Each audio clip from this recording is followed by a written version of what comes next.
Not only do I not think Giannis is the MVP of the league, I'm going to take out half the teams that didn't make the playoffs.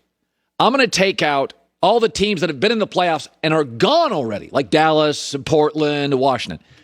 Of the remaining, just the remaining players left this morning, that's all we're going to count. I don't have Giannis in my top 10 most valuable. I'll give you my list. Tell me where I'm wrong. Number 1. Kevin Durant. 32 a game, 55% shooting. He is unstoppable. He is the greatest 6'11 and a half, 7-foot offensive player that's not back to the basket. I mean, he's Dirk Nowitzki, but significantly better. He's the best player left. He's the most valuable player. Let's be honest. He gets hurt, they're not winning the championship. James Harden is missing, and they're blowing the Bucks out.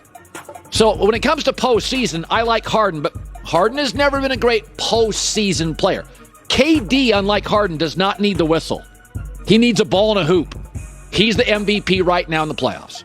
Number 2. Kawhi Leonard, mid-range game, doesn't have the three-point ability of KD, but he's a better defender than KD. And KD plays defense. Give KD credit. He'll play defense. But Kawhi doesn't have the offensive range of KD, but he's a better defensive player. And we saw what he did to Luka at the end of that series, so Kawhi too. Number 3. Okay, Chris Paul. I'm sorry. Phoenix had the worst record in the NBA the previous 5 years. You take him off this roster, it's a bunch of kids. They're not playing anymore. I think he's the most underrated player in the NBA, not point guard, the most underrated player in the NBA in 20 years.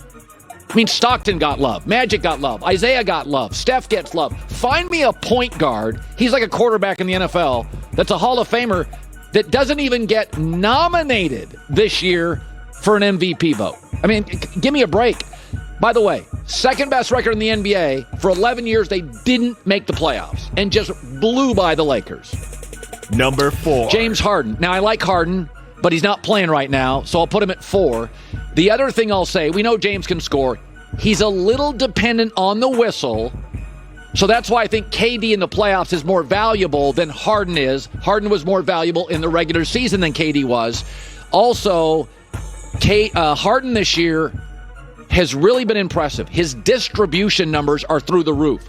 So James Harden has done something I really appreciate. He sensed the room, smart enough to see, hey, they don't need all my scoring. What they need is my distribution here too. And he's done it. So Harden, I have it 4. Number 5. Not Kyrie, Donovan Mitchell. Donovan Mitchell's the only active player to average 20 points a game in the playoffs each of the first 4 years in the NBA. So he was good when he came into the league. But he's also a very willing defender. He is also the team leader. So they don't have a second scorer on this team that can give you 25 a night guaranteed. He's incredibly important to this team. He'll lock you up defensively. He's got leadership skills. He's good late in games. And he's a great offensive player. Number 6. Now, Kyrie's a greater offensive player, but Kyrie emotionally sometimes doesn't show up, and defensively, he's a liability. The one thing I'll say about Kyrie, we all know he's a great finisher. The dude does not turn the ball over. Go look at the last 5 games. To handle the ball as much as Kyrie and never turn it over tells you how much control and skill he has offensively. But you can attack him defensively. You can't Donovan Mitchell at all. Number 7. The Joker out of Denver. Listen, he's the only player in the postseason giving you 30 and 10. So he's a point center. He's the best passing big man in the NBA. You have to go back to Bill Walton or Arvydas Sabonis. He's incredibly valuable. He's okay on the defensive end. He's not great. He's okay. They don't have any of their guards. So they got 3 guards not available. So it's now really leaning on him. And there are limitations. He never looks in good shape. I know he's a pro athlete. He is. But he looks worn down a little bit last night late. Number 8. Trae Young. Folks, what do you want to say? The kid is not only carrying a team. Who's the third best player for the Hawks? Seriously. We're in the playoffs. You can name the third best player for every team left. Who's the third best player for the Hawks? And he's a great road player. So he's a showman. Most young players shrink on the road in the playoffs. Not Trae Young. He's better on the road in the playoffs. I mean, that is a testament to his confidence and his skill. Number 9. Devin Booker. Again, you'd say Devin's better than Trey, but Devin Booker could not carry his franchise to the second round of the playoffs without Chris Paul. Devin's a great player. Now, the West is tougher than the East. He's a tremendous offensive player. He'll body up defensively. Not a great defensive player, but he's got pride. He'll play some defense.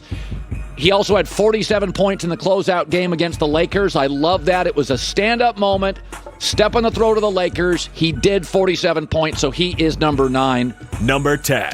Joel Embiid. Say what you want. He's the closest thing we have to Shaq. Torn meniscus. He gets docked a little bit because he played great and couldn't beat Trae Young. That's why I put Trae Young ahead of him. Trae Young played great. Embiid played great. Embiid's got better teammates. Trae Young won. That's why he's ahead of him. Now, where's Giannis on this? Where do you want me to put Giannis? And I'm not anti-Giannis, but where do you want me to put him in terms of value? Late in games, none of these players late in games I feel are a liability. Giannis is with 4 minutes to go. And by the way, I like Giannis, but it's become an offensive league. And this basketball is now, as great as Michael Jordan was, he didn't have to compete against a lot of European players. You're bringing dudes in like Luka at 22.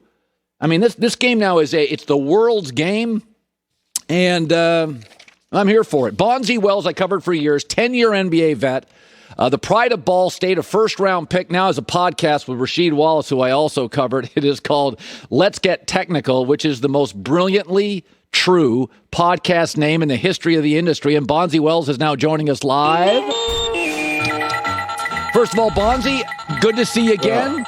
Congratulations on your success, and thanks for joining us. And thanks for having me, my brother. I really appreciate everything. So we were talking about this earlier today, Bonzi, that you played in a different generation where if you were bad defensively as a team, you just couldn't get you just couldn't get past the second round of the playoffs. It was the reality of it. I watch Brooklyn. They're 23rd in defense. They don't have a rim protector. They got a rookie head coach. They barely played together. Harden's hurt, and they're rolling over Milwaukee. And my takeaway is, Bonzi, you take out the hand check. It's now a global game. The skill level is so insane in this sport, and that I guess, Bonzi, what I'm saying is you don't have to do everything right if you have this much offensive skill. Or do you look at Brooklyn and think they will eventually meet their match because of a lack of chemistry and defense? Well, I think Brooklyn is a well-oiled machine right now. I mean, you can't a great offense beats a good defense any day. And Brooklyn is playing at a high, unbelievable level. KD is playing. I mean, he's scoring effortless out there.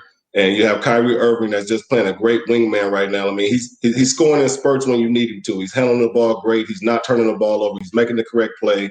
And hats off to a guy like